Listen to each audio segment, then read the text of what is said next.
Hey guys, welcome back to my channel. How y'all doing today? I am switching it up on y'all today. I got some tea. I actually drink a lot of tea. I'm just never on camera when I'm drinking tea. I think because the caffeine boost really gets me going in the videos. But I'm drinking some peach tea, and today we are talking about wash and go. So I get a lot of DMs, a lot of questions in the comments about things that honestly I'm not really qualified to answer. And I say that because I'm not a cosmetologist. I am just another random girl out here who decided to go natural and did all the things she had to do to figure it out for herself. And I get a lot of questions about wash and goes all the time because wash and goes are my thing. So I wanted to come in and give y'all 5 reasons why your wash and go ain't hitting, bro. Like it ain't hitting. This is meant to be fun, it's meant to be cute, but also give you guys a little bit of information, right? Because I think constantly when I get questions like this, why doesn't my hair do this? Why doesn't my hair do that?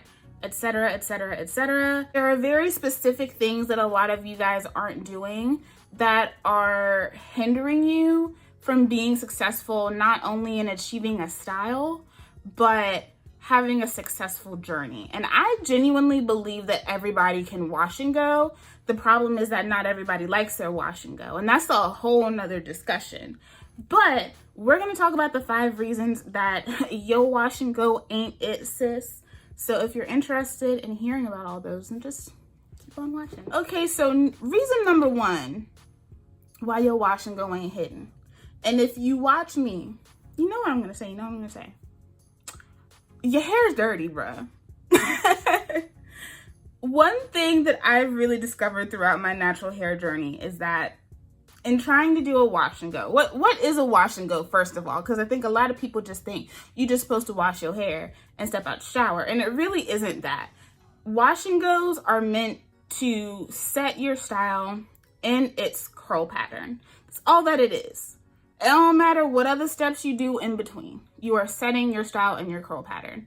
And how can you enhance that curl pattern and make it the best that it is if your hair is dirty all the time? Like, we can make our own choices. And yes, I know I always get, everybody's different, Brie. I'm aware that everybody's different. Some people's hair is more resilient. Some people's hair is more prone to breakage.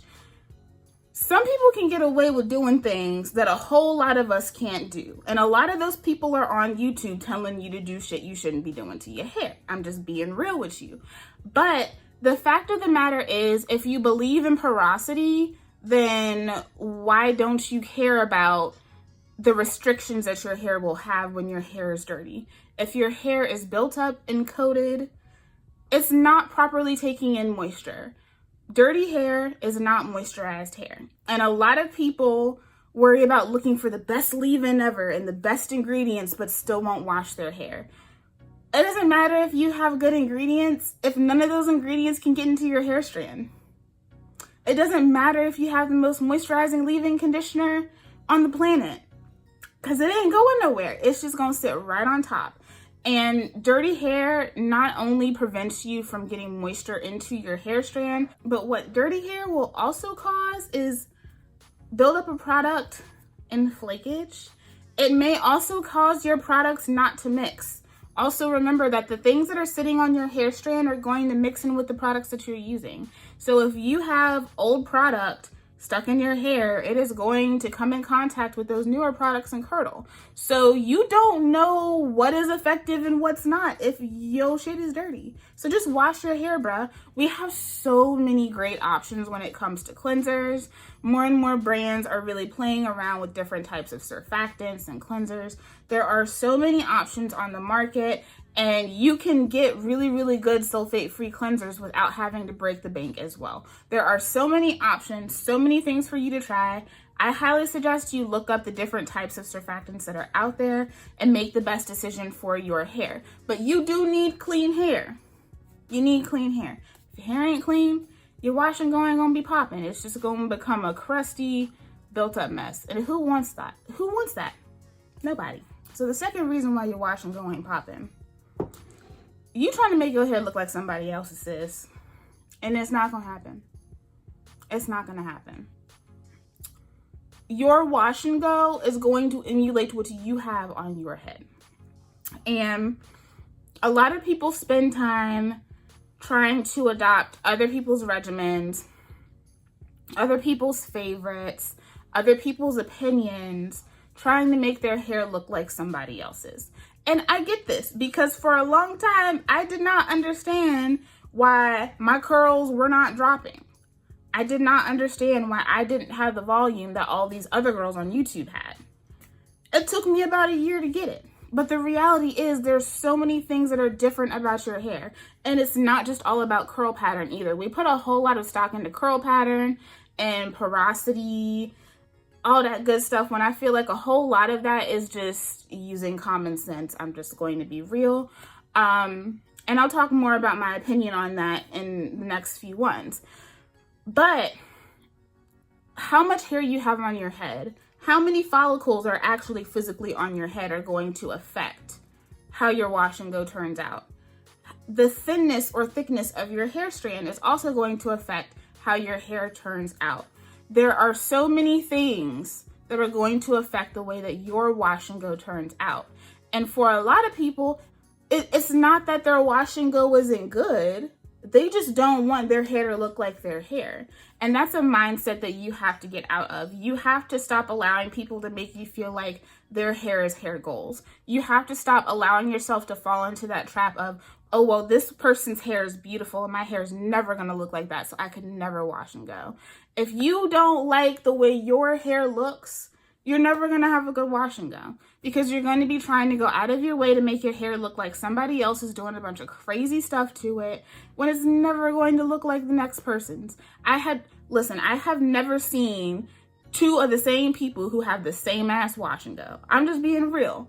Glam Twins, case in point. Them girls are identical twins and they wash and goes look completely different. So if identical twins don't have the same damn hair, you're not going to have the same hair as other naturals out here. And you have to learn to enjoy your own hair. Think of your curl pattern and your porosity as a launching pad, but it's not the end all be all, period. You got to learn how to love your hair in the state that it's in. One tip that I always suggest is wash your hair with your best products possible. Your best shampoo, your best conditioner, your best deep conditioner. And you don't have to do this to your whole head, but just let a patch of it just dry with no product, no leave-in conditioner, no oil, nothing. Just let it dry and see what your curl pattern actually looks like without product.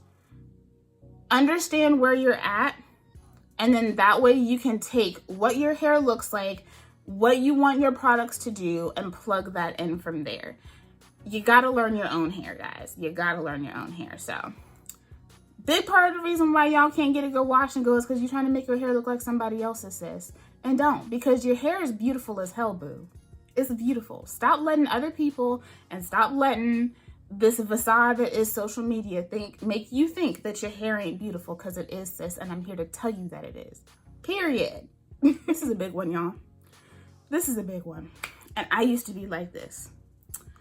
A lot of y'all think that every product on the planet should be able to mix with every other product. I'm here to tell you that that's not true. Brands don't formulate to work with other brands. There are some brands where certain products don't mix with each other. You have to learn that not everything mixes with everything. You have to learn trial and error. You have to learn how to test. And also just some common sense practices as well. I think a big part of the problem is that in the culture of wash and goes, I feel like wash and going almost has its own culture in certain ways. And I say that because for some reason, we have a whole lot of people on YouTube that will tell you that you have to apply 60,000 pounds of product to get a long-lasting wash and go. And you have to pile on 6 different types of products to get a good wash and go. And the reality is you really don't. If the products are maximizing your hair's potential, you should first of all not have to use the entire bottle.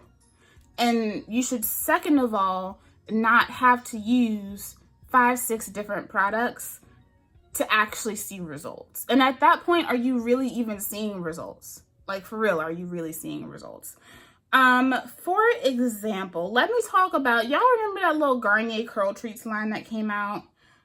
Do I have it? Okay, I'm going to use this as an example because I'm actually going to be using this gel soon. But y'all remember that Garnier Curl Treats line that came out, right? And everybody hated it. Every single video, what do? They took the smoothie and then they used the butter and then they used the jelly. All of these are stylers. They're not meant to be used as leave-ins. They are meant to be different levels of hold. When you are using 3 different stylers on your head, first of all, how do you know which one works? But second of all, they're all stylers. They're not meant to be piled on top of each other. I personally like to apply a leave-in conditioner and a gel and leave it at that. Maybe some oil in between. Every now and then I'll do like a little baby bit of leave-in, a baby bit of cream, and then a gel depending on what type of look I'm going for. But those types of combinations for me came with practice. I wasn't layering all 3 of those when I started doing wash and goes. After learning what worked for me and learning the types of different looks that I wanted to go for, then all of that started to come together. But it takes time to learn how to cocktail products. It takes time to see what mixes with what. Don't just be slapping a bunch of stuff on your head. That's not conducive to a good wash and go. And I learned this very early on trying to use Eco Styler because y'all know Eco can give some bomb wash and goes, but she hard to mix with, shawty. She is hard to mix different things with. And it made me learn very early on that not everything is going to mix with everything. That's not how it works. It's not how products are formulated. So, especially for those of you who are really struggling with wash and goes, stop trying to throw everything on top of everything on top of everything on top of everything. You need to slow down and learn and build. Really do be mindful of the things that you're mixing together. Always do that mix test in your hand. If you don't know what I'm talking about, you can just add a dollop of your leave-in, your cream, your gel, whatever you're mixing together. Rub them in the palm of your hand. If they turn into like a cottage cheesy texture, that's what it's gonna look on your head. It's not gonna be cute. It's going to be strugglish. But if you mix them in your hands and they slowly start to emulsify and you have a clear, smooth base, you're good to go. So always make sure you do that mix test. Sometimes it's not always super duper accurate in the hair depending on what you've got going on in your hair and how much product you use. But if you're trying to avoid flaking, crustiness, all that good stuff, you really need to pay attention to what you're mixing with each other. And remember, not everything is formulated to mix with each other.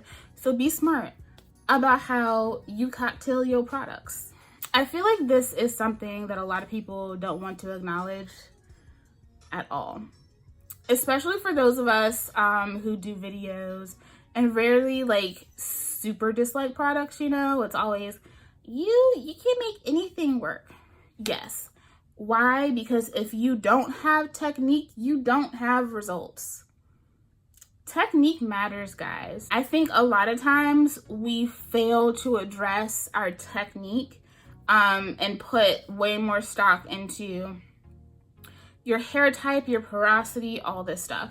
And like I said, I was going to address a little bit more of that coming into this part of the video. A big part of the reason why I don't really harp on hair type, porosity, and all of that is because I feel like as a community, we use those as barriers and constraints as opposed to using them as a basis for knowledge. We do. Whenever we talk about products, we talk about doing this or that, it's, oh, I can't do this because I'm this hair type. My hair would never do that because I'm this hair type. Or I can't use this method because I'm low porosity. I can't use this method because I'm low porosity. And everybody low porosity. And first of all, I think a whole lot of y'all think you're low porosity when you're not because you just don't wash your hair. And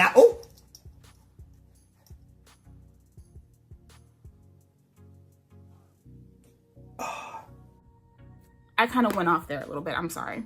But I'm just being honest, because let's be real, a lot of y'all wouldn't be piling that much product on your head if you were actually low porosity.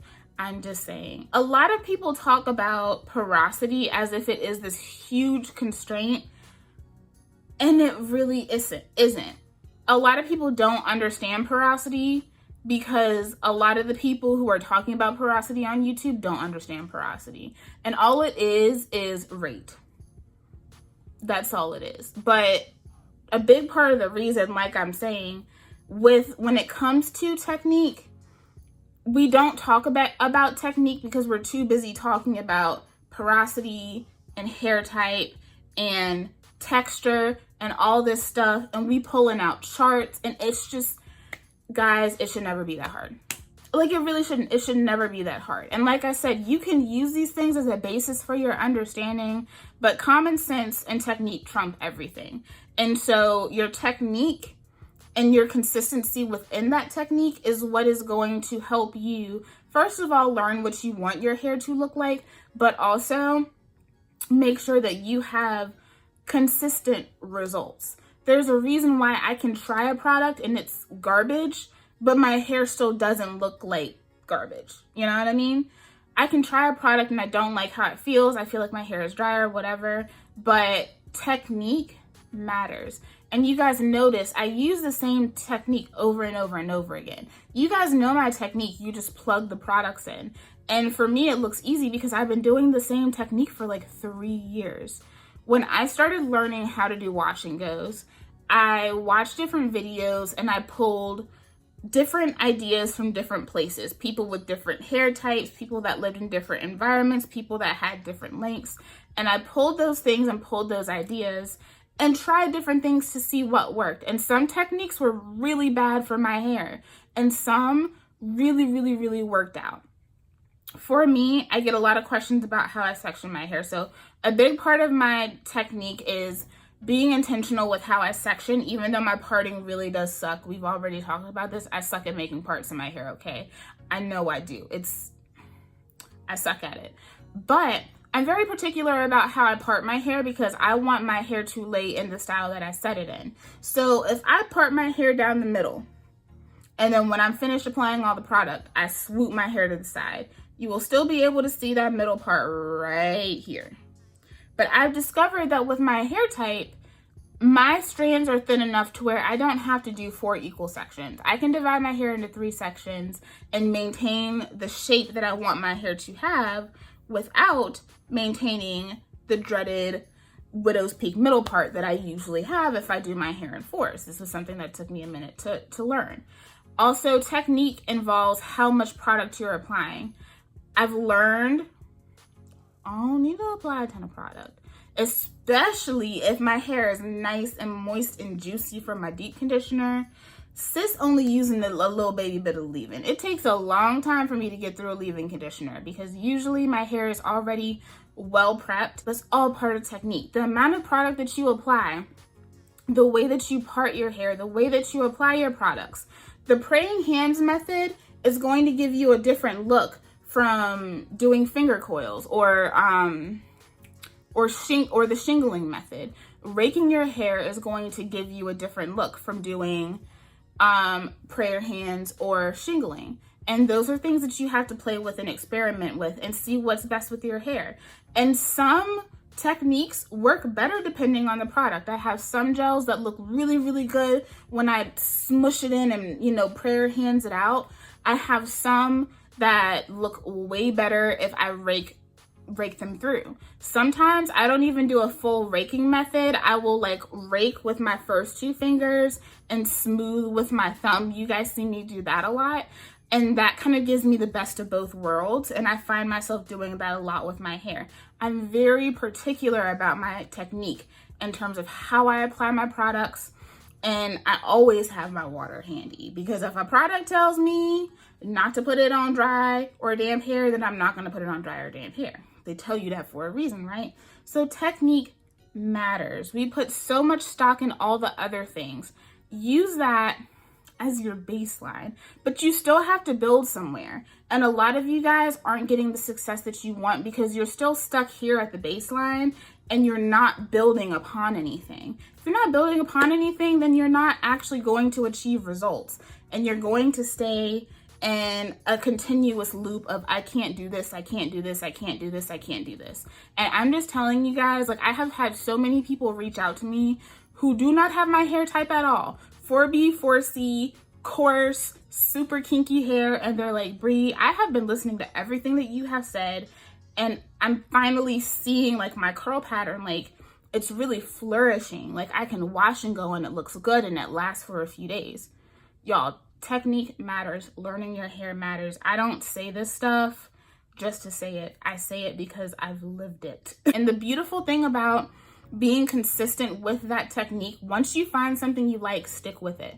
Because the more you stick with it, the easier it is to maneuver through your hair, because it's almost like your hair kind of expects what's coming for it. Y'all notice sometimes my hair automatically parts in the places where I normally part. It's kind of like your hair kind of gets used to the situation. But not only that, but you're going to cut down on your styling time when you find a method that you like and you stick to it. It makes it a whole lot easier to get through your hair, and the more you do it, the more you practice, the better you get, and your styles aren't going to take you 5,000 years to do.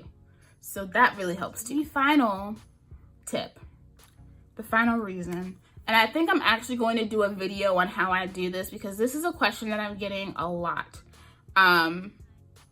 Your regimen is lacking, y'all.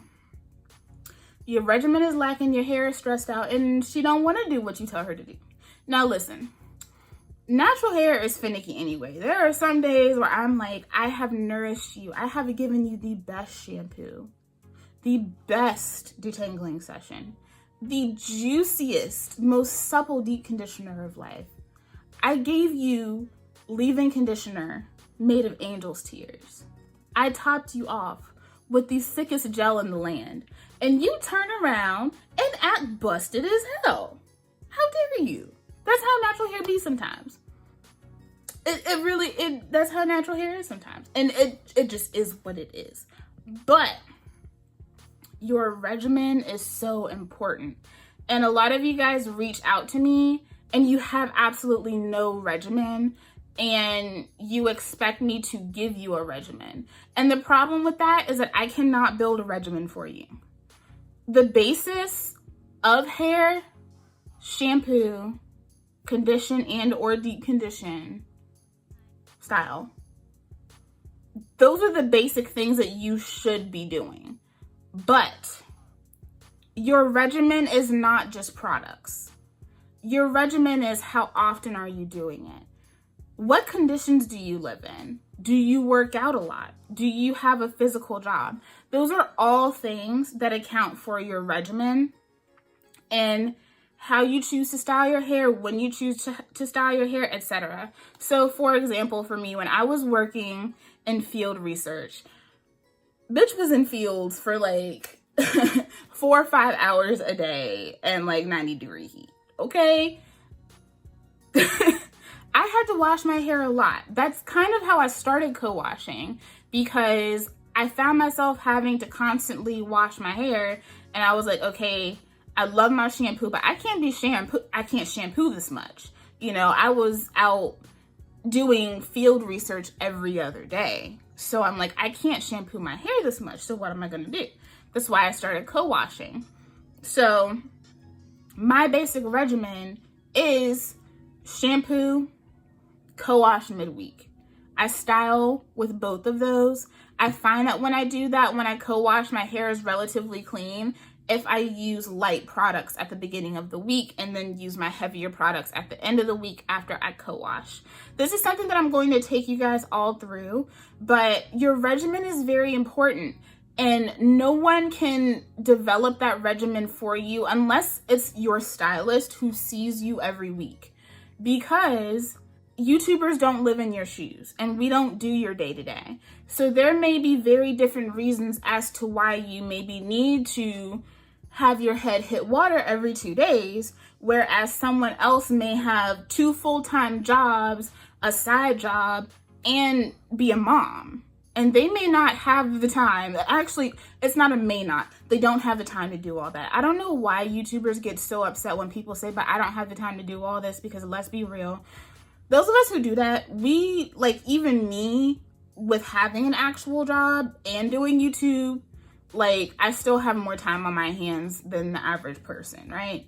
So, and I have that time because taking care of my hair is my job. So I know full well that a lot of y'all mothers out here don't have the time to be doing all these different things. So you have to build your regimen around what you're doing on the daily. There are so many different factors around building a regimen, but building a regimen is important because when you have a regimen, you have consistency. And that's very important.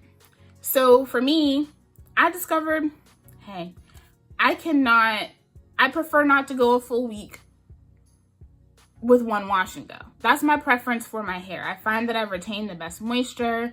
I incur the least mechanical damage when I co-wash midweek, and that is because I'm constantly getting any additional shed strands out of my hair. In turn, I don't have as many single strand knots because I'm always getting that out. And so those are things that you have to develop for yourself, because consistency is so important when it comes to your natural hair.